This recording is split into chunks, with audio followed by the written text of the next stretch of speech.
আসসালামু আলাইকুম বন্ধুরা, সবাইকে আমন্ত্রণ জানাচ্ছি আমাদের আজকের এই ডাফেল পলিটেকনিক ইনস্টিটিউটের ডিপার্টমেন্টাল যে ডিসকাশন, সেই ডিসকাশনের আলোচনায়। এবং আজকে আমরা একটু ভিন্ন সময় চলে আসলাম, কারণ আমাদের কাছে মনে হচ্ছে যে এই সময়টাও একটা গুরুত্বপূর্ণ সময়, যে সময় বসে হয়তো আমরা সিদ্ধান্ত নিতে পারবো, আমাদের ক্যারিয়ার ভাবনাগুলো ভাবতে পারবো।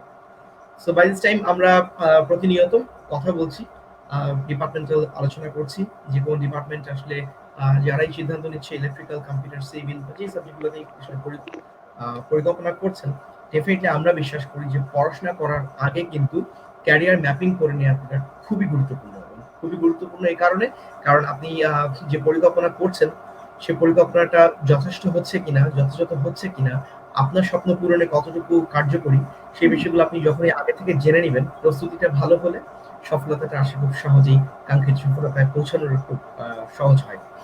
তো আজকের এই আলোচনা আমাদের, এবং আমার একটা টপিকে দেখতেই পাচ্ছেন যে আমাদের আজকের আলোচনা হচ্ছে diploma in electrical engineering career ভাবনা নিয়ে।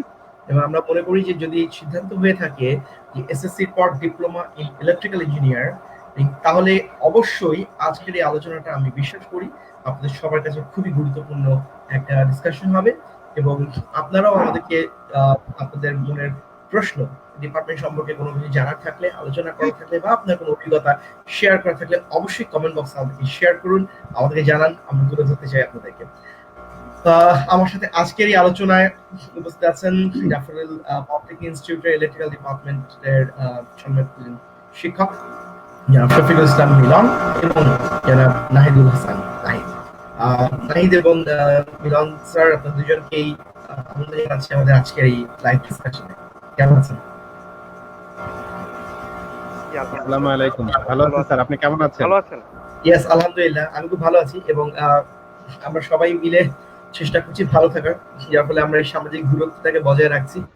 বাট সবচেয়ে ভালো লাগে যখন দেখি যে মানে একটা বিষয় তো খুব মন খারাপ হয় যে আমরা আসলে কোনো একটা প্যান্ডামিকের মধ্যে পড়ে গেলাম, কোনো একটা সমস্যার মধ্যে আমরা সবাই আছি, ঘর বন্ধু হয়ে আছি, আটকে আছি। বাট একটা জিনিস আমার খুব ভালো লাগে, যে যখন দেখি সকাল থেকে আমরা সবাই একে অপরের সাথে কানেক্টেড, সবাই আমরা কথা বলছি আমাদের নিজস্ব তৈরি করা প্ল্যাটফর্মে, আমরা ক্লাস করছি, আমাদের 1200 ছেলেমেয়ের সাথে আমরা যুক্ত আছি আমাদের নিজস্ব অনলাইন প্ল্যাটফর্মের মাধ্যমে। এবং গত কয়েকদিন আগে কিন্তু আমরা কালচারাল ডিফারেন্ট প্রোগ্রামও করলাম, অ্যাক্টিভিটি করলাম, কম্পিটিশন করলাম। ভালো লাগে এই বিষয়গুলো যখন দেখি যে ইন্টারকানেক্টেড, বিকজ জীবন তো চলতেই হবে, চলছে, তবে ব্যতিক্রম মানে অল্টারনেটিভ ওয়ে ব্যবহার করে। So, আজকের আমাদের আহ, যে ডিসকাশন, এই আলোচনাতেই আমরা সবাই আসলে ইলেকট্রিক্যাল নিয়ে আলোচনা করব। এবং যারা যারা আমাদের সাথে আসলে আলোচনায় যুক্ত হবেন, সবাইকে আমরা আজকের এই আলোচনা থেকে কিছু তথ্য দিতে চাই, ডিপার্টমেন্টের কিছু তথ্য দিতে চাই, আমরা কিছু গুরুত্বপূর্ণ তথ্য দিতে চাই, ক্যারিয়ার সম্পর্কে গাইডলাইন দিতে চাই, এর পড়াশোনার সম্পর্কে ধারণা দিতে চাই, কি কি পড়তে হয়, কি কভার করতে হয়, এই বিষয়গুলো নিয়ে আমরা একটু আজকের এই আলোচনাগুলো করতে চাই। আমি প্রথমেই নাহিদ স্যারের সাথে যদি একটু যুক্ত হই। নাহিদ স্যার, আপনি যদি ডিপার্টমেন্টের এই সাবজেক্ট সম্পর্কে একটু যদি বলেন যে আসলে what is basically electrical engineering.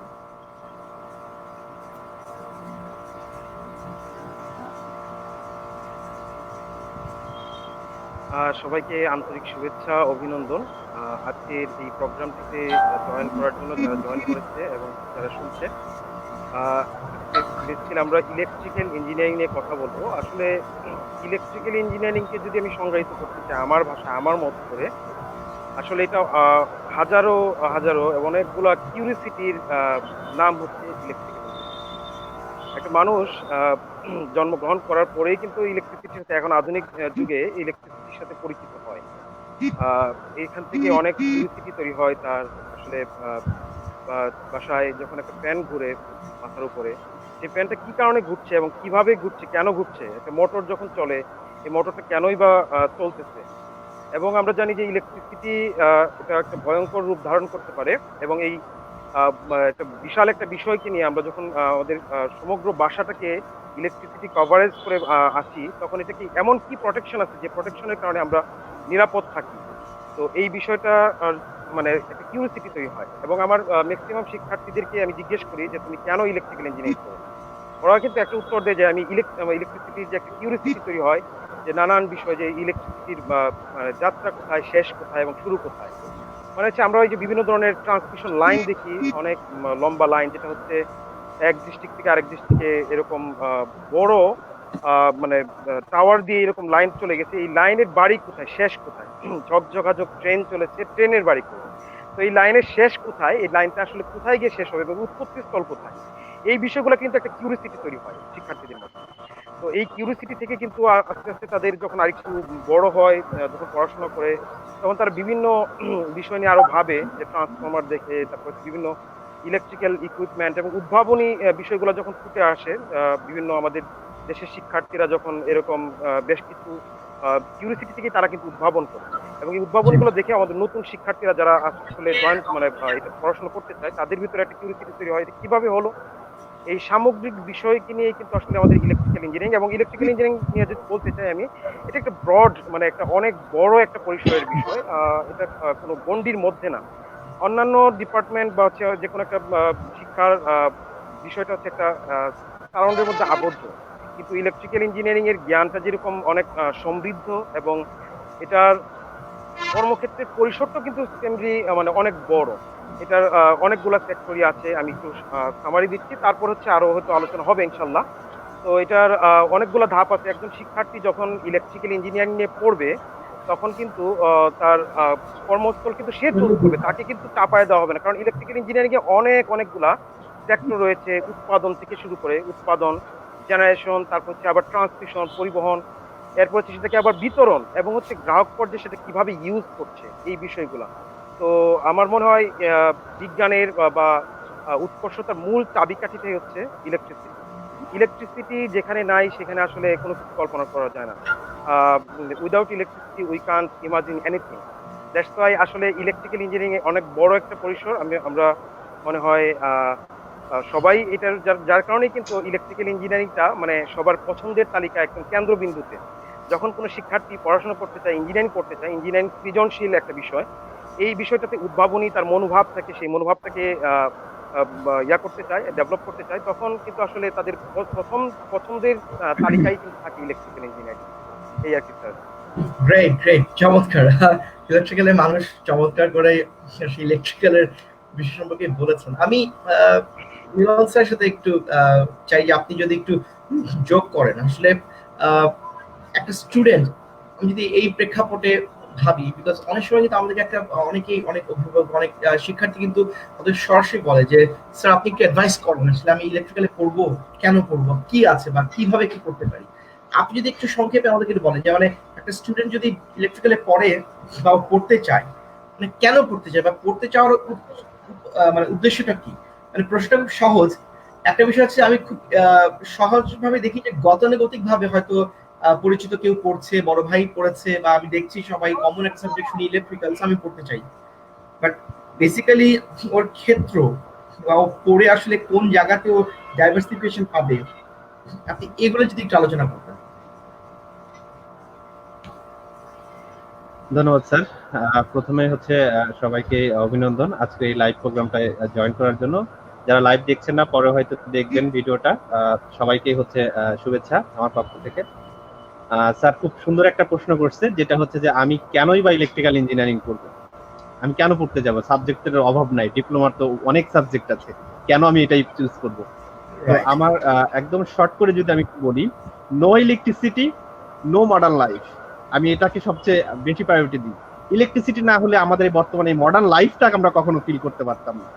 এখন যদি আমি উদাহরণ হিসেবে দিতে পারি, আমরা যে লাইভ প্রোগ্রামটাতে জয়েন করছি, সবাই যে একসাথে হয়েছি, তো এটার পিছনেও কিন্তু এই ইলেকট্রিসিটি না হলে কিন্তু আমরা আজকে এই কোভিড এর কারণে এত দূরে যে অবস্থান করছি, অথচ আমরা মনে হচ্ছে একদম কাছাকাছি আছি, কিন্তু সবকিছুই আমরা পরিচালনা করছি ইলেকট্রিক্যাল পাওয়ারটা নিয়ে, ইলেকট্রিক্যাল পাওয়ার ব্যবহার করে। তো ওই জায়গা থেকে ছোটবেলা থেকে আমি বলি যে প্রত্যেকটা মানুষ কিন্তু স্বপ্ন নিয়ে বড় হয়। আবুল কালাম আজাদ একটা কথা বলছেন, প্রয়াত রাষ্ট্রপতি ভারতের এপিজে আবুল কালাম আজাদ, যে যার মধ্যে স্বপ্ন নেই সে কিন্তু আসলে ওই বড় হতে পারে না। আর হচ্ছে যে ঘুমিয়ে যে স্বপ্ন দেখে, সেই স্বপ্নটা আসলে স্বপ্ন না, স্বপ্নটা হচ্ছে নিজের জীবনকে প্রতিষ্ঠিত করার জন্য। তা আমি আমার লাইফ থেকে একটু বলতে চাচ্ছি যে হচ্ছে কেনই বা আমি ইলেকট্রিসিটি চুজ করলাম। আমার কাছে মনে হয় যে আমার এই উদাহরণটা নিয়ে অনেকেই হয়তো গাইডলাইন হিসেবে নিতে পারবে যে কেন ইলেকট্রিসিটিতে আমি পড়তে আসছি বা ইলেকট্রিক্যাল ইঞ্জিনিয়ারিং আমি পড়তে আসছি। বিষয়টা হচ্ছে যে ছোটবেলা থেকেই আমার বাসা হচ্ছে একদম গ্রামে।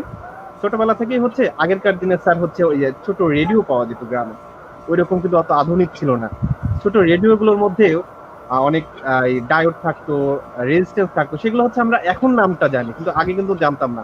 কোনো কারণে ইচ্ছা করে এর মধ্যে থেকে সাউন্ড বের হয় কেন, এর মধ্যে তো মানুষ থাকে না, তাহলে সাউন্ড আসতেছে থেকে গান গানটা কেমনে বলে, কোথা থেকে আসলো, এই যে একটা কৌতূহল, ভিতরে যে একটা কৌতূহল জন্মানো, তাহলে নিশ্চয়ই এর মধ্যে কিছু একটা আছে।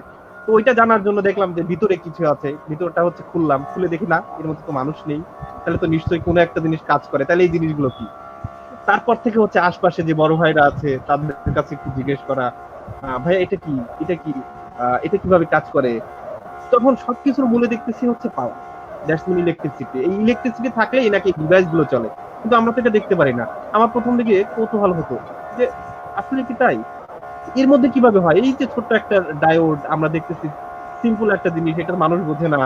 আর রেজিস্ট্যান্স, যেটা এখন নাম জানি, এটা তখন তো এই নামগুলো জানতাম না, তখন বলতাম যে এই যে ছোট একটা ডিভাইস, এই এক ছোট একটা হচ্ছে এই ইকুইপমেন্ট, এটা কালো দেখতে, একটা দেখতে হচ্ছে ওই যে মুসুর ডাউলের মতো, এই জিনিসগুলো কি। এই যে কৌতূহল মানুষের মধ্যে থেকে আস্তে আস্তে এই কৌতূহলটা যখন আরো বেশি বাড়তে থাকলো, তখন আমার কাছে হচ্ছে যখন আমি 6-7 পড়লাম, আস্তে আস্তে স্যারদের কাছে শুনতে পেলাম যে সবকিছুই হচ্ছে ইলেকট্রিসিটির ফ্লো কারণে এই যে মানে আমাদের এই সবকিছু তৈরি হতে পারছে।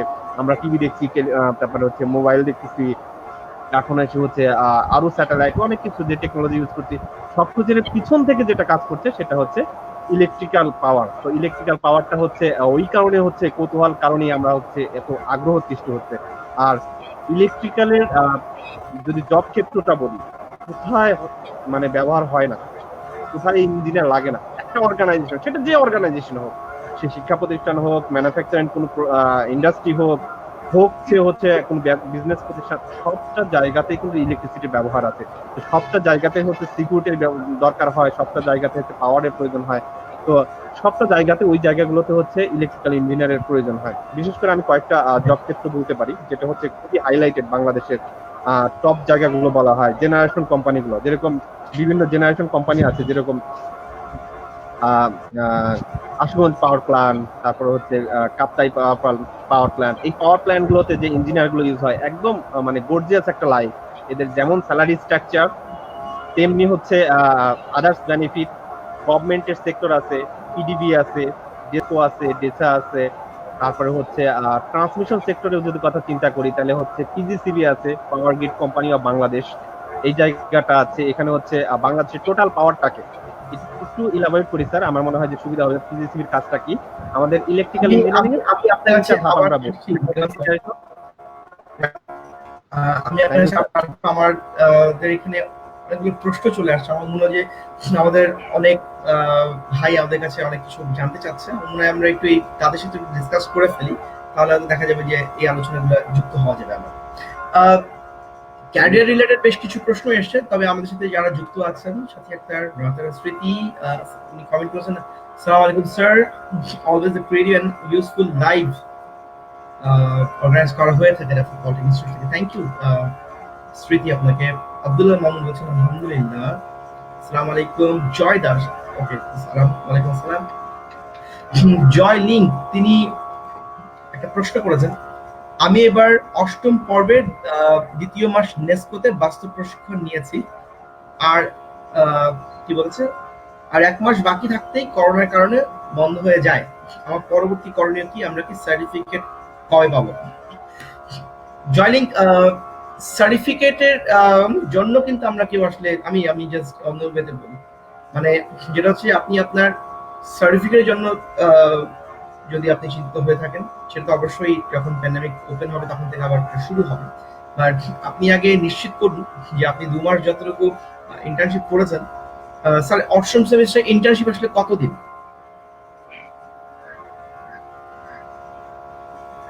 কে বলবেন, নাহিদ স্যার বা মিলান স্যার? 8ম সেমিস্টারে ইন্টার্নশিপ কত দিনের? 8ম সেমিস্টারে ইন্টার্নি হচ্ছে স্যার 6 মাসের হয় আমাদের একটা সেমিস্টারে। তো নরমালি হচ্ছে এখন কোভিড-19 এর কারণে আমাদের এই প্যান্ডেমিক সিচুয়েশনের কারণে বোর্ড থেকে হচ্ছে ফাইনালি এই প্রশ্নটার উত্তর দিচ্ছি। আর মিলন স্যার। জি নাহিদ স্যার, আপনি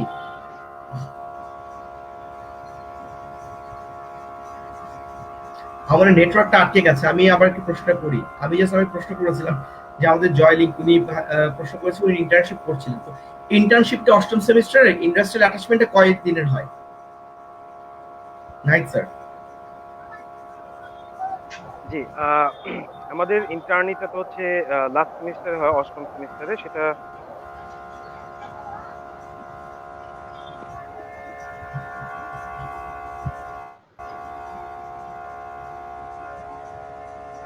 জি, আমরা আপনাকে শুনতে পাচ্ছি।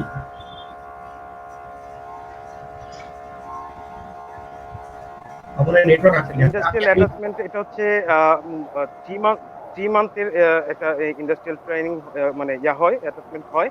তো ওখান থেকে 3 মাস পরে সে বাস্তব প্রশিক্ষণ গ্রহণ করার পরে বাকি 3 3 মাস মাস বলতে কি 12 সপ্তাহ, ক্যাম্পাস রাইট? টিচারদের তত্ত্বাবধানে বাকি মানে তাকে মূল্যায়ন করা হয় আর কি। এই হচ্ছে টোটাল 6 মান্থের একটা সেমিস্টার। 3 মান্থ হচ্ছে সে বাস্তব প্রশিক্ষণ গ্রহণ করবে ইন্ডাস্ট্রিতে। তার মানে জয়লিক আপনি খুবই কাছে আছেন, আর অল্প কিছু সময়। আমার কথা কি শুনতে পাচ্ছেন? জি, আপনি তার অল্প কিছু কভার করে হয়তো আপনি আপনার আরেকটা বিষয় আমি একটু বলতে চাই। যেহেতু একটু আগে আমার একটা কথা খুব মনে পড়ে গেল। মিলন স্যার যে বলল যে বিভিন্ন পাওয়ার প্ল্যান্টের কথা। আমরা কিন্তু গত আমরা কিন্তু গত হ্যালো? রাইট। জি, আমরা কিন্তু গত বছর আশুগঞ্জ পাওয়ার প্ল্যান্টে গিয়েছিলাম ভিজিটে আমাদের শিক্ষার্থীদেরকে নিয়ে। তো শিক্ষার্থীরা ওখানে আসলে অনেক কিছুই শিখতে পেরেছে। আমরা এই ধরনের ভিজিট গুলা করি। তো আসলে ইলেকট্রিক্যাল ইঞ্জিনিয়ারিং এর যে কর্মক্ষেত্রগুলোর ব্যাপারে বলা হয়েছিল যে আ কর্মক্ষেত্রগুলো আসলে চুজ করার মতো, মানে নিজে চুজ করবে। এটা মানে যে স্টুডেন্টটার ভালো লাগে যে সে পাওয়ার প্ল্যান্টে কাজ করবে, সে পাওয়ার প্ল্যান্টে যেতে পারবে। সে যে বি জি স্যার, জি স্যার, 12 এই। জি, আপনার নাইট স্যার আপনার তো নেটওয়ার্কটা ডিস্টার্ব করছে, বাট আমরা শোনার চেষ্টা করছি। আমার যে আরেকটা প্রশ্ন আছে ভাইয়া, আমি ইলেকট্রিক্যাল নিয়ে এবার ইন্টার্নি করছি একটি ট্রেনিং সেন্টারে, পিএলসি কিন্তু করোনার জন্য করতে পারলাম না। এখন স্যার আমি আমার কথা কি শুনতে পাচ্ছেন? সার্টিফিকেট পাওয়ার পর ট্রিপল তে ভর্তি হতে পারবো বেসরকারি ইউনিভার্সিটি নাকি জবে ঢুকবো? আপনার জন্য আমার প্রশ্নের উত্তর হচ্ছে আপনি সিম্পলি যেটা করবেন, আপনি সরাসরি মানে আপনি যদি আমাকে প্রশ্ন করেছেন, আমি আমার ব্যক্তিগত অভিমত আপনার সাথে শেয়ার করতে চাই। সেটা হচ্ছে যে আপনি ডিপ্লোমা করছেন ইলেকট্রিক্যালে, ভেরি কংগ্রেচুলেশনস। এবং আমি আশা করি যে আমরা সবাই তো আসলে মহান আল্লাহর কাছে দোয়া করছি যাতে আমরা এই কোভিড-19 থেকে খুব দ্রুত বেরিয়ে আসতে পারি এবং আমরা আমাদের স্বাভাবিক কাজগুলোতে ফিরতে পারি। পাশাপাশি যেটা হচ্ছে যে আপনি আপনার ডিপ্লোমা শেষ করার পর যেহেতু আপনি জব মার্কেটের জন্য প্রস্তুত হয়ে যাচ্ছেন, অবশ্যই আপনি যেটা করবেন আপনি জব মার্কেটে জয়েন করবেন। আপনি ইন্ডাস্ট্রিতে জয়েন করলে যেটা হবে, দ্রুত আপনি আপনার যে অভিজ্ঞতাগুলো হয়েছে, আপনার যে দক্ষতাগুলো হয়েছে, আপনি সেগুলোকে কিন্তু বাস্তব প্রয়োগ করার এবং বাস্তব কাজ করার জ্ঞান অর্জন এবং প্রয়োগ করার সুযোগ পেয়ে যাচ্ছেন। পাশাপাশি আপনি পরবর্তীতে যুক্ত হন বিএসসি করার জন্য বেসরকারি বিভিন্ন বিশ্ববিদ্যালয়গুলো বর্তমানে আপনার সান্ধ্যকালীন ব্যাচে কিন্তু ব্যাচেলর অফার করছে সেটা। বাট আমার মনে হয় যে ইন্ডাস্ট্রিকে ফোকাস করে আপনি আপনার কাজটাকে এগিয়ে নেওয়া ভালো হবে। আমার পক্ষ থেকে আপনার জন্য এতটাই বলতে পারি। ধন্যবাদ ফারাবি হোসেন শান্তকে। আমাদের সাথে আরেকজন যুক্ত ছিলেন। It is one of the most important blessing that science has given to mankind. It has also become a part of modern life, and one cannot think in the world without it. Yeah, thank you very much. আপনার মূল্যবান মন্তব্যের জন্য Al Mamun Rashid.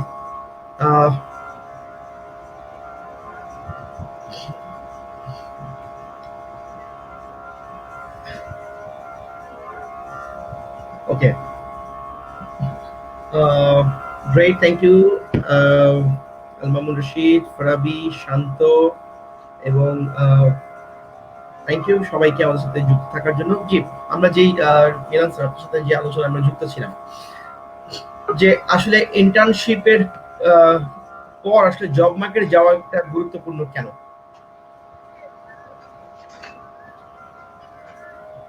Sir আমি প্রশ্ন করেছিলাম যে ইন্টার্নশিপের পর job মার্কেটে যাওয়াটা গুরুত্বপূর্ণ কেন? আসলে বিষয়টা হচ্ছে যে ইন্টার্নশিপ যে শিপটা করার পরে আমার মধ্যে কিন্তু একটা বাস্তব অভিজ্ঞতা তৈরি হয়। তো এই অভিজ্ঞতাটা হচ্ছে কিন্তু আমি তখনই হচ্ছে কাজে লাগাতে পারি যখন আমি হচ্ছে জব মার্কেটে প্লেস হই। তখন কিন্তু আমার এই অভিজ্ঞতা, আমি এই যে ডিপ্লোমা লাইফে যা শিখলাম, যা হচ্ছে 3.5 বছরে যা থিওরিটিক্যাল জ্ঞান শিখলাম, সেটা কিন্তু আমার হচ্ছে ইন্টার্নশিপে যা আমি একটু বাস্তবে দেখতে চাই যে আমার জিনিসগুলো হচ্ছে কোথাও যা থিওরিটিক্যাল জ্ঞান শিখছি সেটা হচ্ছে কাজ আসছে কিনা। এখন ওইটা কাজে তো যা দেখলাম যে হচ্ছে না, এটা তো প্রপারলি কাজে আসতেছে। এখন দেখা হচ্ছে এটা হচ্ছে আমাকে বাস্তবে ইমপ্লিমেন্টেশন করতে হবে, যে কারণে হচ্ছে আমাদের জব মার্কেটে অবশ্যই ঢুকতে হবে। আর একটু আগে একটা স্টুডেন্ট না যে একটা কোশ্চেন করেছিল যে হচ্ছে আমার ইন্টার্নশিপ শেষ হওয়ার পরে আমি হায়ার এডুকেশন নেব নাকি হচ্ছে আমি জব মার্কেটে ঢুকবো। স্যার খুব সুন্দর করে বিষয়টা হচ্ছে উপস্থাপন করেছেন। আমার কাছে মনে হয় তাই, যে শুধু থিওরিটিক্যাল জ্ঞান দিয়ে কিন্তু এই বাস্তবতাটা চলে না, আমাকে কিন্তু প্র্যাকটিক্যাল ফিল্ডে নামতে হবে। আসলে প্র্যাকটিক্যাল ফিল্ডে যখন আমি নামি তখন কিন্তু আসলে বোঝা যায় কত ধরনের সমস্যা হয়। আমার যে থিওরিটিক্যাল জ্ঞান এটা কিন্তু আমি প্র্যাকটিক্যালি হচ্ছে প্রুফ করতে পারি। আর এই প্রুফ করার জায়গাটা হচ্ছে কিন্তু জব মার্কেট। সেখানে যে আমি কিন্তু প্রপারলি সুন্দর করে আমি যা শিখছি তাই কিন্তু মানে ইমপ্লিমেন্টেশন করতে পারি আর কি। এটা আছে আমার কাছে মনে হয়। সো আমার মনে হয় যে ডিপ্লোমা করেই জব মার্কেটে ঢোকা, এবং সেই সাথে হচ্ছে সান্ধ্যকালীন যেটা বললেন স্যার, হায়ার এডুকেশনটাও আমরা নিতে পারি। হ্যাঁ, কারণ মানে এইটা একটা ধারণা থেকে বেরিয়ে আসতে হবে। আপনি যখন একটা দক্ষতা নিয়েছেন, আপনি ইঞ্জিনিয়ারিং করেছেন, আপনি ডিগ্রি একটা অর্জন করেছেন, এবং এটার পর যেহেতু আপনাকে ইন্ডাস্ট্রি পুরো এডুকেশন সিস্টেম আপনাকে ওয়েলকাম করছে যে জব মার্কেটে যাওয়ার জন্য, so why you will not get that opportunity. আমরা সবাই তো আসলে সুযোগের জন্য ওয়েট করি, তাই না? এবং এটা যেহেতু একটা সুযোগ, ইন্ডাস্ট্রিতে যুক্ত হওয়ার প্রচুর অপরচুনিটি আছে, সেই অপরচুনিটিকে ফেলে দেওয়া কোনোভাবেই আসলে আমি পক্ষপাতী হতে পারি না। তাই আমি অবশ্যই বলবো যে আসলে ইন্ডাস্ট্রিতে জয়েন করাটা খুব গুরুত্বপূর্ণ। আমার সাথে এই আলোচনার মাঝে যুক্ত হয়েছে শাহিন। শাহিন আমাদের একজন পলিটেকনিক ইনস্টিটিউট ইলেকট্রিক্যাল ডিপার্টমেন্টের আলামনি। ওয়েলকাম শাহিন আমাদের আজকের এই আলোচনায় যুক্ত হওয়ার জন্য। ধন্যবাদ স্যার। শাহিনের কাছ থেকে আমি কিছু বাস্তব অভিজ্ঞতা শুনবো, পাশাপাশি শাহিন এই মুহূর্তে টিআইসি গ্রুপে কাজ করছে ইন্ডাস্ট্রিতে, ডেফিনেটলি ইলেকট্রিক্যাল ফিল্ড। তো সেই জায়গার অবস্থা এবং আসলে ডিপ্লোমার ইঞ্জিনিয়ারিং এর পর আসলে জব মার্কেটের জন্য কতটুকু প্রস্তুত হতে হবে, এই বিষয়গুলো অবশ্যই আমি শাহিনের কাছ থেকে শুনবো। তার মাঝে এই আলোচনাগুলো আমরা করছিলাম যে আমাকে আপনার ফারাদুল হাসান শান্ত প্রশ্ন আপনি করেছেন যে স্যার এটা বলবেন যে ট্রিপল ইর জন্য কোন প্রাইভেট ইউনিভার্সিটি ভালো হবে, মাস্ট বি আইবি মেম্বারশিপ থাকতে হবে। So you already set the basic criteria যে আইবি থাকতে হবে। বাংলাদেশে lots of universities are there, lots of good and top university are there. You should get মানে ডিটেল ইনফরমেশন, এবং আপনি যদি আপনার এরকম বেশ কিছু ক্রাইটেরিয়া আপনার সেট করা যেভাবে আছে, আপনি মনে হয় নিজেই পর্যালোচনা করে একটু দেখে নেবেন যে টপ ইউনিভার্সিটি বা ভালো ইউনিভার্সিটি গুলো আসলে যারা আইবি মেম্বারশিপ আছে আপনি বলেছেন, সেগুলোর মধ্যে যেকোনো একটা আপনি হয়তো জয়েন করতে পারেন। Thank you. Shahin, Shahin ji sir. এই মুহূর্তে কোথায় আছো, কি করছো, বা এই জায়গার অভিজ্ঞতা শেয়ার করো। আসসালামু আলাইকুম স্যার, আশা করি সবাই ভালো আছেন। অনেকদিন পর আপনাদের দেখে খুব আনন্দিত লাগতেছে। বাট আমি এখন বর্তমানে ম্যাগনা ইকোনমিক জোনের ভেতরে আছি, টিআইসি ম্যানুফ্যাকচারিং বাংলাদেশ লিমিটেডে, এবং অ্যাসিস্ট্যান্ট অফিসার হিসেবে আছি। আমি ড্যাফোডিল পলিটেকনিক্যাল থেকে 14-15 বেস আপনার বেরোই। প্রথমে আমার যা যা করতে হয়েছে, একজন ইলেকট্রিক্যাল ইঞ্জিনিয়ার, আমি মনে করি সব ইঞ্জিনিয়ারিং এর মধ্যে ইলেকট্রিক্যাল ইঞ্জিনিয়ারিং থাকে। আমি যে কোম্পানিতে আছি, এই কোম্পানিতে মূলত ইলেকট্রিক্যাল, মেকানিক্যাল, সিভিল, তারপরে আপনার টেক্সটাইল, কম্পিউটার, যে সকল কাজের মধ্যে ইলেকট্রিক্যালকে অবশ্যই দরকার হয়। যেমন কম্পিউটার সেকশনে যদি আমি যে কাজ করি, যে রিপোর্টগুলো করতেছি, কম্পিউটার সেকশনে বিভিন্ন কাজ, আমার ডাটা এন্ট্রি দেওয়া, ওইগুলো আমার করতে হইতেছে। এবং একটা মেশিনের, আমার এখানে ইনজেকশন মোল্ডিং মেশিন চলে, মোল্ডিং মেশিনের যেগুলা পাওয়ার কত যাচ্ছে, কত সাইকেল টাইমে আমি ভালো প্রোডাক্টিভিটি দিতে পারি, এবং এটার যেই মানে টেম্পারেচারটা, এটা টেম্পারেচার কত হইলে আমার মালদা প্রোডাক্টিভিটি বাইরে হবে, কত হইলে আমার যে ম্যাটেরিয়াল গুলো আছে এগুলা হিটিং টেম্পারেচার কত হবে, একজন ডিপ্লোমা ইঞ্জিনিয়ারই এটা বলতে পারে।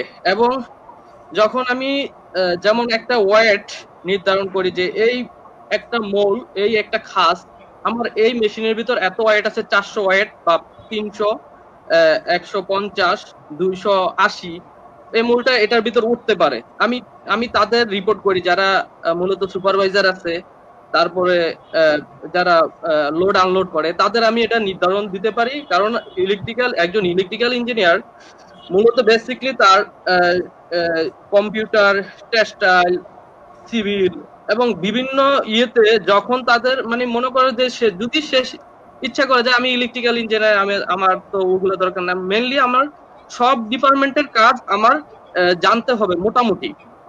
রাইট, যেমন শাইন, এটা আপনাকে জানতে চাচ্ছিলাম, যে প্রশ্নটা আমার আপনার কাছে ছিল, যে মানে যখনই একটা স্টুডেন্ট ডিপ্লোমা শেষ করে জব মার্কেটে যাচ্ছে, হুম, তো ওকে আসলে কোন জায়গাটা সবার আগে ওকে ফেস করতে হয়, কোন চ্যালেঞ্জ যদি বলা হয়, সেই জায়গা থেকে যদি আপনি একটু বলেন। তো স্যার, প্রথম হচ্ছে আমাদের ইলেকট্রিক্যাল ইঞ্জিনিয়ারিং তার কারণ সম্বন্ধে তার ধারণা থাকতে হবে যে আমার লোড কতটুকু দিলে একটা মেনলি লোড এবং কারেন্ট, মূলত কারেন্টের লোড এটা আবার 11 কেবির থেকে আমি মাল দিতেছি, হঠাৎ আমি দেখতেছি যে আমি একটা ওই লোডটা সম্বন্ধে আমার ধারণা নাই যে এই ইন্ডাস্ট্রিটা কত লোড যায়। এই ইন্ডাস্ট্রি মূলত আমার ওই টোটাল লোডটা সম্বন্ধে আগে ভেরিফিকেশন করতে হবে যে কত লোড কোনটা খাচ্ছে, কোন খাতে কত লোড যাচ্ছে। লোড সম্পর্কে একটা বেসিক সম্যক ধারণা, যেগুলো আসলে ডিপ্লোমাতেই তার পড়া থাকে, এবং পাশাপাশি এই বিষয়গুলো মানে বেসিক যে গ্রাউন্ড রুলস তাকে মনে হয় জেনে নিতে হবে ভালো মতো, তাই না? জি sir. Great, thank you Shahin. আমি আবারও যদি একটু যুক্ত হই নাইট স্যার এর কাছেই আমার প্রশ্নটা হবে। নাইট স্যার, আপনি যদি একটু একটা জিনিস যোগ করেন, যে আসলে একটা ছেলে যখন 4 বছরে পড়তে আসে, তো ওকে আসলে কতটুকু আসলে সায়েন্স ব্যাকগ্রাউন্ড থেকে হয়ে আসতে হয়, বা আদৌ কি প্রয়োজন কিনা? কারণ যদিও কারিগরি শিক্ষা বোর্ড বলে যে ডিপ্লোমা ইঞ্জিনিয়ারিং এর জন্য কিন্তু science background is not mandatory, সে কিন্তু কমার্স বা আর্টস বা অন্য সমান থেকেও আসতে পারে। এই জায়গাতে আপনি যদি বলতেন যে আসলে কিভাবে একজন গ্র্যাজুয়ালি ডেভেলপ করে নিতে পারে নিজেকে। থ্যাংক ইউ স্যার, অত্যন্ত গুরুত্বপূর্ণ একটা প্রশ্ন। এই প্রশ্নটা অনেক শিক্ষার্থীরাই করে যারা হচ্ছে ইলেকট্রিক্যাল ইঞ্জিনিয়ারিং ডিপ্লোমা করতে চায়। তো আমি প্রথমেই ধন্যবাদ দিতে চাচ্ছি হচ্ছে বাংলাদেশ কারিগরি শিক্ষা বোর্ডকে এত সুন্দর একটা ডিজাইন করার জন্য। আসলে যে ডিজাইনিং এ, যে কারিকুলামে একটা শিক্ষার্থী 4 বছরে খুব অল্প সময়েই মানে ডিপ্লোমা ইঞ্জিনিয়ারিং কমপ্লিট করে মানে সে ইলেকট্রিক্যাল ইঞ্জিনিয়ারিং সম্পর্কে ভালো একটা জ্ঞান বা ধারণা লাভ করতে পারে। এবং আরেকটা বিষয় হচ্ছে ফার্স্ট সেমিস্টার, সেকেন্ড সেমিস্টার এবং থার্ড সেমিস্টার, এই 3টা সেমিস্টারে কিন্তু স্যার সায়েন্সের যে সাবজেক্টগুলো ছিল, যে সাবজেক্টগুলো আছে, যেগুলো হচ্ছে আবশ্যক, ফিজিক্স, কেমিস্ট্রি, এছাড়া হচ্ছে ম্যাথমেটিক্স, এই বিষয়গুলো কিন্তু first semester, second semester, third semester, এই 3টা সেমিস্টারে কিন্তু তাকে পড়ানো হয়। যার কারণে তার কিন্তু কমার্স থেকে কিংবা আর্টস থেকে কিংবা যে কোনো সাবজেক্ট থেকে সে এসে কিন্তু হিমশিম খায় না। সে প্রপার টিচারদের সান্নিধ্যে থেকে সে কিন্তু তার এই দুর্বলতাগুলো কাটিয়ে উঠতে পারে এবং খুব দ্রুত ইঞ্জিনিয়ারিং টপিকসের সাথে ইনভলভ হয়ে যেতে পারে। এবং এমনভাবে কোর্সগুলো ডিজাইন করা হয়েছে যেমন first semester, second semester, third সেমিস্টারে খুব বেশি ডিপার্টমেন্টাল সাবজেক্ট দেওয়া হয় না, একটা বা দুইটা সাবজেক্ট এরকম করে দেওয়া হয়। এবং থার্ড সেমিস্টার পরে ফোর্থ সেমিস্টার থেকে কিন্তু তার সাবজেক্টের মানে ডিপার্টমেন্টাল সাবজেক্টগুলো আস্তে আস্তে বাড়িয়ে দেওয়া হয়। এবং সে প্রথমেই খুব বেশি আনন্দিত হয় যখন ফার্স্ট সেমিস্টারে মানে বেসিক ইলেকট্রিসিটি সম্পর্কে ধারণা পায় এবং আস্তে আস্তে তার কিউরিসিটি আরো বেশি জাগ্রত হয়। তো এই ছিল আর কি স্যার, মানে মোটামুটি একটা শিক্ষার্থীর মানে যে কোনো সাবজেক্ট থেকে এসেও সে হিমশিম খাবে না, খুব সহজেই কারিগরি শিক্ষা বোর্ডের যে ডিজাইন অনুযায়ী, সেই ডিজাইন অনুযায়ী খুব দ্রুত ইঞ্জিনিয়ারিং সাথে ইনভলভ হইতে পারবে। Okay sir, thank you very much. আমার মনে হয় যে আপনার খুব সুন্দর, আপনি ক্লিয়ার মেসেজ দিয়েছেন। মানে যেহেতু একটা বিষয়, সবচেয়ে বড় বিষয় যেটা হয় যে ফার্স্ট সেমিস্টার থেকে আসলে বেসিক নলেজগুলো দেয়া থাকে, সো যার ফলে হচ্ছে যে ফার্স্ট সেকেন্ড সেমিস্টারে কিন্তু ওই গ্যাপ যেগুলো থাকে বা যে ভীতিগুলো থাকে সেগুলো কভার আপ হয়ে যায়। আর একটা বিষয়টা মনে হয় সবচেয়ে বেশি করে থাকে ডাফিন পলিটেকনিক ইনস্টিটিউট, সেটা হচ্ছে যে foundation class, right? Yes sir, yes sir, okay, আমাদের ভেরি ইম্পর্টেন্ট। আমাদের শাইন যেহেতু জড়িত আছে, শাইন তুমি কি ফাউন্ডেশন ক্লাস পেয়েছিলে? ওকে, আমার মনে হয় যে তুমি একটু ফাউন্ডেশন ক্লাসের অভিজ্ঞতা একটু শেয়ার করো, যে মানে আমরা তো একটা ইনস্টিটিউট তো করে ফাউন্ডেশন ক্লাস, সো তোমার এক্সপিরিয়েন্স কি ফাউন্ডেশন ক্লাসে? স্যার ফাউন্ডেশন ক্লাস যখন শুরু হয় তখন আমি মানে ফার্স্ট সেকেন্ড ক্লাসটাই পাইছি। সেকেন্ড ক্লাসই প্রথম ক্লাসটাই ছিল হাকিম স্যারের ক্লাস। তো আহ, আমি তো স্যারে পাইছি বলতে বিভিন্ন ইগুলো মানে স্যারের কাছ থেকে যেগুলো আমাদের, আমি মূলত আর্টস থেকে ঢুকছিলাম যে ডিপ্লোমা পলিটেকনিক্যালে। তো আহ, স্যারের ফাউন্ডেশন ক্লাসগুলোতে আমার যেই আমাদের 18 দিন ক্লাস হয়েছিল, 18 দিন ক্লাসে আমার মোটামুটি যে সায়েন্সের যে ব্যাকগ্রাউন্ড গুলো আমার দশম শ্রেণী পর্যন্ত, মানে নবম এন্ড দশম শ্রেণী পর্যন্ত যেই সাবজেক্ট গুলা, ওই সাবজেক্ট গুলা আমি মূলত হাকিম স্যার এবং ওনাদের ধন্যবাদ জানাই। তাদের কারণে আমি মোটামুটি একটা মানে যে আমার মনে হয়েছে যে আমি সায়েন্সের থেকে ঢুকতে পারলাম না, আমি আর্টসের থেকে ঢুকতেছি, আমি নিশ্চয়ই মনে হয় কিছু পারবো না, হতাশা বোধ আসছিল। যে হতাশা বোধটা ছিল তা আমাদের স্যারদের কাছ থেকে আমি ওই হেল্পটা পাইছি বলে আমি মনে করলেন একটা সামনের দিকে আগানোর একটা চিন্তা করছিলাম। And successfully তুমি ডিপ্লোমা শেষ করে নাও you are a diploma engineer, right? And তুমি একজন ইলেকট্রিক্যাল ইঞ্জিনিয়ার হিসেবে নিজে কাজ প্রকাশ করতে পেরেছো। সো বন্ধু, এটা খুব ভালো।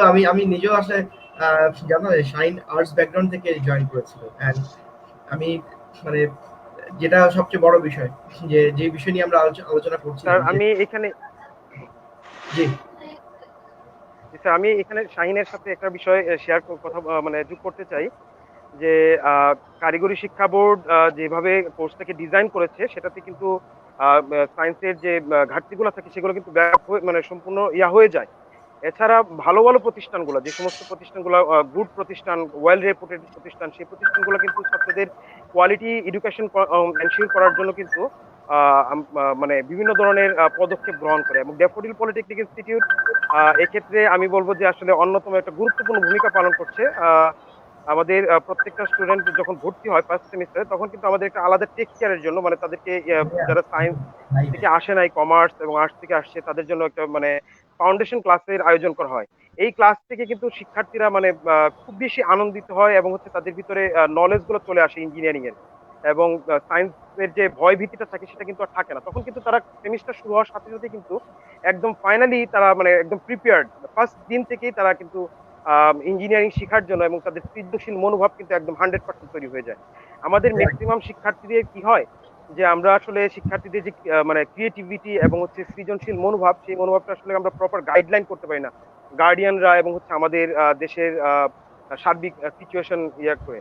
তো সেই ক্ষেত্রে যে ভালো ভালো রেপুটেড প্রতিষ্ঠান, যেমন আমাদের ড্যাফোডিল পলিটেকনিক ইনস্টিটিউট থেকে আমরা যে উদ্যোগটা গ্রহণ করেছি, শিক্ষার্থীদেরকে এই যে তাদের ফাউন্ডেশন ক্লাসের মধ্যে আমরা সৃজনশীল মনোভাব তৈরি করি, তারপর হচ্ছে তাদের কিউরিসিটিটাকে আরো একটু বৃদ্ধি করার চেষ্টা করি, এবং হচ্ছে তাদের আগ্রহটা মানে বাড়িয়ে দেই, যার কারণে কিন্তু সে ফার্স্ট থেকেই তার ভিতরে অন্যরকম একটা ভালো লাগা এবং ভালোবাসা কাজ করে। তো আমি যেটা বলবো যে ইলেকট্রিক্যাল ইঞ্জিনিয়ারিং সহ যে কোনো ইঞ্জিনিয়ারিং হচ্ছে সৃজনশীল একটা বিষয়। এবং ইলেকট্রিক্যাল ইঞ্জিনিয়ারিং এর ক্ষেত্রে বলবো অবশ্যই যে সে যেন প্রথম থেকে শুরু থেকেই যেন ভালোবাসাটা তার থাকে, শুধুমাত্র পড়তে আসলাম সেই জন্য না। সেক্ষেত্রে ড্যাফোডিল পলিটেকনিক ইনস্টিটিউট যে টেক কেয়ার এবং মানে যে পদক্ষেপগুলো, সেইগুলো আসলেই মানে আমাদের শিক্ষার্থীদের জন্য খুবই ইফেক্টিভ আমি মনে করি আর কি। চমৎকার sir, thank you very much. আমি শাহিনের কাছে একটা প্রশ্ন করব, খুব সময় কম, অল্প পরিসরে ছাড়বো। শাহিন, একটা প্রশ্ন যেটা হচ্ছে যে একজন শিক্ষার্থী আমাদের অবশ্যই এখানে ডিপ্লোমা ইঞ্জিনিয়ারিং কমপ্লিট করছে বা কমপ্লিটিং স্টুডেন্ট অনেকেই আছে, তাদের সাথে আমি আসলে তাদের জন্য বেসিক্যালি তোমার কাছ থেকে জানতে চাওয়া যে যারা ইন্টার্নশিপ করছে এই মুহূর্তে বা সপ্তম সেমিস্টার শেষ করে এখন অষ্টমে আছে, যারা আসলে তাদের জন্য কিছু গাইডলাইন তুমি দিবা যে মানে জব মার্কেটে তো যেতে হবে, এটা একটা জিনিস বলবে যে আসলে জব মার্কেটে কত তাড়াতাড়ি তারা ঢোকার জন্য কতটুকু প্রস্তুতি তাদেরকে নিতে হবে প্রাথমিক শিক্ষার বাইরে। আর আরেকটা তুমি একটু এই বিষয়টা একটু আলোচনা করো আমার সাথে, যেহেতু তুমি কাজ করছো কোথাও। ধন্যবাদ স্যার। মূলত আমাদের জব সেক্টরে এখন বর্তমানে পিএলসির যে কোর্সগুলো আছে, আমি মনে করি ওই কোর্সগুলো করলে আমাদের মোটামুটি জব সেক্টরে অনেক চাহিদা। যেগুলা কম্পিউটারের ক্ষেত্র আছে, ইলেকট্রিক্যালের ক্ষেত্র আছে, মেকানিক্যাল, মানে আমার অল ডিপার্টমেন্টের জন্য একজন অ্যাজ এ ডিপ্লোমা ইঞ্জিনিয়ারের জন্য পিএলসি কোর্সটা করা অবশ্যই দরকার। কারণ আধুনিক যে ব্যবস্থাপনা চলতেছে তাতে পিএলসির কোর্সগুলা, যেমন আমাদের যে মেশিন গুলো আছে তা সেট করা আছে, পিএলসির মাধ্যমে অটোমেটিকলি কাজ করতেছে। আর আমরা কিছু ডাটা হালকা এন্ট্রি ডাটাগুলো আমরা চেঞ্জ করতেছি হালকা, কিন্তু পিএলসির মাধ্যমে কন্ট্রোল, যত আমার 31টা মেশিন আমি একা কোনো কন্ট্রোল করা সম্ভব না। এটি সবগুলো একটা সেট আছে, আমি ওইগুলো এখান থেকে সেট করেছি। আমি অবশ্যই বলবো যারা শিক্ষার্থীরা রাখতে হবে তাকে, যারা শিক্ষার্থীরা আছে অবশ্যই পিএলসি সম্বন্ধে ধারণা থাকতে হবে। গ্রেট, থ্যাংক ইউ, চমৎকার। পিএলসি সম্পর্কে নাইট স্যার একটু যদি বা মইলান স্যার কি অ্যাড করবেন পিএলসি সম্পর্কে একটু যদি বলেন, what is basically PLC and diploma syllabus আসলে এখন তো আছে। জি মিলন স্যার বলেন। আচ্ছা, আমি একটু বলি স্যার পিএলসি বিষয়টা। পিএলসিটা হচ্ছে প্রোগ্রামেবল লজিক কন্ট্রোল, মানে হচ্ছে আমরা ম্যানুয়ালি যে কাজটা করছি সেটা একটা প্রোগ্রামের মাধ্যমে আমরা একটা ডিভাইসের মধ্যে, পিএলসি ডিভাইসের মধ্যে লোড করে দিচ্ছি। আমি একটু এক্সাম্পল দিলে আর একটু বিষয়টা ক্লিয়ার হবে, যে একই সাথে 5টা মোটর আমার একটা ফ্যাক্টরিতে চলছে, কোনো কারণে একটা মোটর 2 ঘন্টা চলার পরে আমার 1 ঘন্টা রেস্ট প্রয়োজন, অথবা ওই ডিভাইসটা ওই মোটরের সাথে যে ডিভাইসটা সংযুক্ত করা আছে তা অটোমেটিক ভাবে অফ হবে, প্রতি 2 ঘন্টা পর পর 1 ঘন্টা অফ হবে, এবং ওই যে মুহূর্তে ওই মেশিনটা অফ হবে ওই মুহূর্তে আরেকটা মেশিন অটো অন হয়ে যাবে। যখন এরকম কোনো কন্ডিশন থাকে বা এই ধরনের কন্ডিশন থাকে, তখন আমরা বিভিন্ন ধরনের প্রোগ্রাম ইউজ করি। সেক্ষেত্রে পিএলসি এরকম একটা প্রোগ্রামেবল ডিভাইস পিএলসি। তখন কি করা হয়, ওইর মধ্যে কম্পিউটারে আমরা যদি কোডিং গুলো করে দিই, তার নির্দিষ্ট টাইমে এই জিনিসগুলো অটোমেটিক ভাবে চলতে থাকবে, জাস্ট কোনো কিছু করতে হবে না। আমি যেভাবে প্রোগ্রামগুলো সেট করে দেব এট এ টাইমে সেভাবে চলতে থাকবে। আমি তো বললাম 2-4টা মোটর, এখন এমনও হয় যে বড় বড় ইন্ডাস্ট্রিগুলোতে একটা সাপেক্ষে দেখা যায় 100-150 মোটর। মিলন স্যার চমৎকার। আমার একটু প্রশ্ন ছিল এটা, যে মানে আমাদের হাতে খুবই সময় অল্প, আমরা জাস্ট খুব স্পেসিফিক আলোচনায় চলে যাবো এই মুহূর্তে। যেটা হচ্ছে যে আসলে পিএলসি ডিপ্লোমা সিলেবাসের মধ্যে কভার করে কতটুকু, বা আমাদের শিক্ষার্থীরা আসলে কতটুকু শিখতে পারে পিএলসি?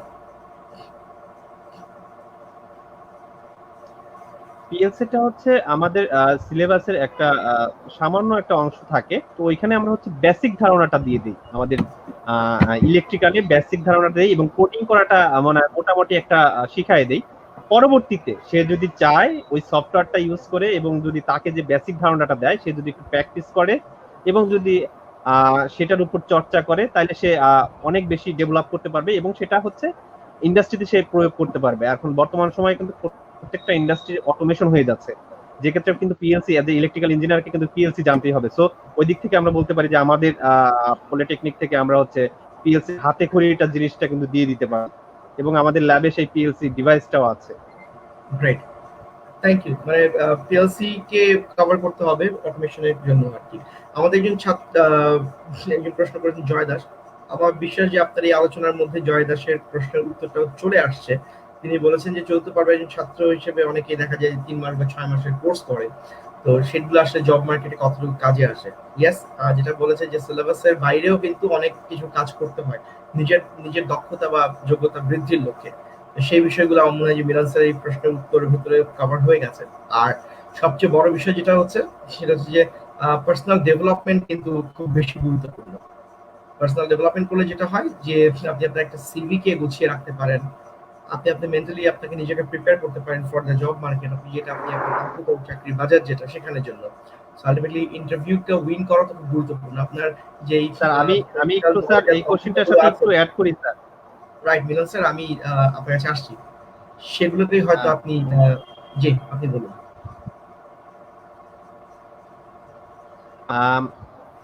ইঞ্জিনিয়ারিং এর, আমরা ইলেকট্রিক্যাল ইঞ্জিনিয়ারিং এর যদি বিষয়টা বলি, যে কোনো বিল্ডিং যদি প্রথমে তৈরি করতে হয়, আমরা কিন্তু দেখি যে পাইল করে জাস্ট কলামগুলো দাঁড় করায় এবং চারপাশে গাঁথনিটা দেওয়া থাকে। এরপরে কিন্তু ডিজাইন বা আর্কিটেকচার বিষয়গুলো কে কতটুকু শিখতে পারছে এইটা কিন্তু একটা বড় বিষয় আছে। তো ইঞ্জিনিয়ারিং এর ফাউন্ডেশনটা যেরকম আমরা ইলেকট্রিক্যাল জায়গা থেকে দিচ্ছি, প্রত্যেকটা হাতে করে দিচ্ছি, সান্ধ্যকালীন কোর্স যদি কেউ যদি পড়ে, সেটা সে তার নিজেকে শেপ আপ করলো তার ক্যাপাবিলিটি বিল্ড আপ করলো, এই জায়গাটা হচ্ছে সে প্রপারলি আরো বেশি সে নলেজেবল হলো এবং তার ফিল্ডে তার কাজে লাগাতে পারবে sir. Great, right, thank you very much. আমি এই জায়গাটাতে একটু অ্যাড করতে চাই স্যার। আসলে আমাদের যে মানে প্রশ্নটা যেটা আসছে যে আসলে মানে আমাদের যে গতানুগতিক যে সিলেবাসের বাইরে আমাদের কি শেখা উচিত। তো আমাদের কিন্তু প্রত্যেকটা ভালো ভালো প্রতিষ্ঠানেই এবং আমরা চেষ্টা করি যে শুধুমাত্র বইয়ের মধ্যে সীমাবদ্ধ না থেকে আমাদের বিভিন্ন ওয়ার্কশপ করানো হয় এবং আমাদের শিক্ষার্থীরা কিন্তু বিভিন্ন ধরনের এরকম কোর্স কিন্তু আমাদের শিক্ষকদের দ্বারাই কিন্তু নানান ধরনের কোর্স করানো হচ্ছে। তো সাপোজ এই যে পিএলসি কথা বলা হচ্ছে, পিএলসি তো খুবই গুরুত্বপূর্ণ একটা বিষয় বর্তমানে ইন্ডাস্ট্রি লেভেলের ক্ষেত্রে, যেহেতু সবকিছু অটোমেশনে চলে যাচ্ছে। সেক্ষেত্রে আমাদের তো কোর্সের মধ্যে আছে, সিলেবাসের মধ্যে আছেই। এছাড়াও কিন্তু আমাদের শিক্ষার্থীরা কিন্তু অনেকগুলো ফেসিলিটি পাচ্ছে, যেমন ছোট ছোট ওয়ার্কশপ এবং হচ্ছে বিভিন্ন ধরনের প্রজেক্ট তৈরি করা, এবং এই বিষয়গুলোর দ্বারা কিন্তু তারা কিন্তু তাদের নলেজকে আরো বেশি মাত্রায় নতুন নতুন ভাবে সে আসলে চিন্তা করতে পারছে। তো এই ফেসিলিটি গুলো আসলে আমরা মানে শিক্ষকরা আমরা যদি প্রপার টেক কেয়ার করি, তাহলে মনে হয় একজন ডিপ্লোমা ইঞ্জিনিয়ারকে একদম একটা কর্মক্ষেত্রে তাকে একজন দক্ষ হিসেবে পাঠানো সম্ভব, এবং আমরা সেটা করছি। স্যার আমি একটা কথা অ্যাড করতে চাই। জি, আমাদের principal sir K M Hasan Ripon একটা কথা বলতো যে নিজেকে নিজে কোশ্চেন করো। আমি যখন আর্টসের থেকে ঢুকছি ওই টেনশনটা করছিলাম যে আমি নিজকে নিজে কোশ্চেন করি, এন্ড আমি কি পারি, আমি কি জানি, আসলে এটা জানাটা মেবি দরকার। আর আমি একজন আইসা দুর্বল হই নাই, কারণ কি আমার যে টিচার গুলো আমি ড্যাফোডিলে পাইছি, আমি গর্বিত এমন টিচার পাওয়ার জন্য। আমি আমার ডিপ্লোমা ইঞ্জিনিয়ার আমি কমপ্লিট করতে পারছি, নাহলে আমার দ্বারা কমপ্লিট করা সম্ভব ছিল না। আমি সবসময় যখন যা আমার কোশ্চেন জাগতো মনে, আমি অবশ্যই সবসময় আমি স্যারদের ইনফর্ম করতাম যে স্যার আমি এই কোশ্চেনটার মানে সম্মুখীন করছি, আমাকে এটা বুঝিয়ে দেন। সে কোন ডিপার্টমেন্টের আমি জানি না, যে কোন ডিপার্টমেন্টে সে কাজ করতেছে, সে ইলেকট্রিক্যাল, সিভিল, যে কোনো ডিপার্টমেন্ট থেকে আমি ওই কোশ্চেনের অ্যান্সার এবং সলিউশনটা নিতাম। এজন্য আমি রিপন স্যারকে আমার আন্তরিকভাবে ধন্যবাদ জানাই যে এই কথাটা আমার জায়গায় দেওয়ার কারণে আমি কোশ্চেন নিজে কোশ্চেন করতে পারছি। এখন আমি সাকসেস।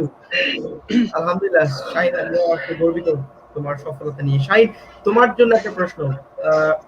ইলেকট্রিক ইঞ্জিনিয়ারিং পড়ুয়াকালীন ছাত্র যে সকল কোর্স করে চাকরি ক্ষেত্রে কতটুকু কাজে আসে? চাকরির ক্ষেত্রে সুজিত মনে কোশ্চেনটা করছে, আমি বলতেছি একজন ইলেকট্রিক্যাল ইঞ্জিনিয়ার ক্ষেত্রে যে ইলেকট্রিক্যাল ডিভাইস গুলো, প্রথম তো তার প্রাথমিক ডিভাইস গুলো চিনতে হয় এবং কি কি রিলে ব্যবহার করে, কতটুকু পাওয়ার, কোনটা রিলে ব্যবহার করলে কতটুকু পাওয়ার খাচ্ছে। বা আমি মূলত প্রথমেই বলছি তোমার লোড সেকশনটা মেনলি কেয়ার করতে হবে, যে আমি সিরিজে কতটুকু লাইন দিলে আমার এটা কভার দিতে পারবো। যে প্যারালাল লাইনগুলো গেছে তাতে আপনার বিভিন্ন সার্কিট ডিভাইস থাকে, আমি ওই লোডটা প্রথম দেখতে হবে যে কতটুকু লোড আমার এটা নিবে। আর আমার ইলেকট্রিক্যাল যেই বলছে যে ইলেকট্রিক্যাল ডিভাইস গুলো কতটুকু কাজ করে, যেগুলো আমরা প্রাথমিকভাবে কাজ করতেছি সবগুলি মোটামুটি যদি আমি প্রাথমিক ধারণা যদি না থাকে তাহলে আমি কিভাবে কাজ করব। গ্রেট, তার মানে কথা হচ্ছে সারমর্ম যা পড়া হচ্ছে প্রতিটাই আসলে ইন্ডাস্ট্রি ওরিয়েন্টেড এবং প্রতিটাই আসলে কর্মক্ষেত্রে 100% কাজে আসবে। Yes sir. সম্মুখ ধারণা মানে ধরা ছোঁয়ার মধ্যে থাকলে চলবে না সুজিত, একদম যাই হবে সিরিয়াসলি পড়তে হবে। আমরা দেখি যে এটা হয় না সেটা হয় না, কেন হয় না নিজেকে, ওই যে শাহিন যেটা বললো যে ওর প্রিন্সিপাল স্যার ওকে প্রশ্ন করেছিল যে নিজেকে প্রশ্ন করো, so ask yourself, you will get the answer, এবং যেটা তুমি উত্তর পাচ্ছ সেটা হচ্ছে তোমার জন্য বেস্ট। সো গ্রেট, মানে প্রতিটা 4 বছরে যা পড়া হচ্ছে প্রতিটাই গুরুত্বপূর্ণ, বাট ওটাকে ভালো মতো আসলে অর্জন করতে হবে, ওন করতে হবে, তাহলেই আসলে কাজে প্রতিটা জায়গায় কাজে আসবে, যেটাই শাহিন বুঝাতে চেয়েছে। থ্যাংক ইউ ভেরি মাচ আপনারা সবাই আমাদের আজকে যুক্ত থাকার জন্য, এবং যতগুলো প্রশ্ন এসেছে সবাইকে ধন্যবাদ আমাদেরকে প্রশ্ন করার জন্য, আপনাদের অভিজ্ঞতা শেয়ার করার জন্য। আমি আবারও ধন্যবাদ জানাচ্ছি ডিপার্টমেন্টের teacher Nahid, Milon sir and আমাদের অ্যালামনাই শাহিন মজুমদারকে, আমাদের এই বিভিন্ন জায়গা থেকে আপনারা আমাদের সাথে আজকে যুক্ত হওয়ার জন্য, এবং যারা যারা আমাদেরকে লাইভে দেখছেন, যারা যারা আমাদেরকে পরবর্তীতে হয়তো দেখবেন, তাদের সবার কাছে আবারও শুভেচ্ছা এবং অভিনন্দন জানিয়ে আমাদের আজকের মতো এই প্রোগ্রামের লাইভ এখানে সমাপ্তি করছি। এছাড়া আপনারা যে কোনো বিষয় আলোচনা করার জন্য আমাদেরকে কল করুন। আমাদের সাথে যোগাযোগ করার নাম্বার 017134933246 অথবা 01833102810। এই নম্বরে আমাদের সাথে যোগাযোগ করুন। আমাদের expert career counsellor will help you to get all the information. আর পাশাপাশি রাফেল পলিটেকনিক ইনস্টিটিউট আপনাদের সবাইকে আমন্ত্রণ জানাচ্ছে আমাদের ওয়েবসাইট ভিজিট করার জন্য, আমাদের Facebook page, official page visit করার জন্য। এছাড়া যে কোনো বিষয় আমাদের সাথে যোগাযোগ করবেন। ভালো থাকবেন, সুস্থ থাকবেন, স্টে হোম, স্টে সেফ। দেখা হবে আবার। আসসালামু আলাইকুম। ধন্যবাদ স্যার।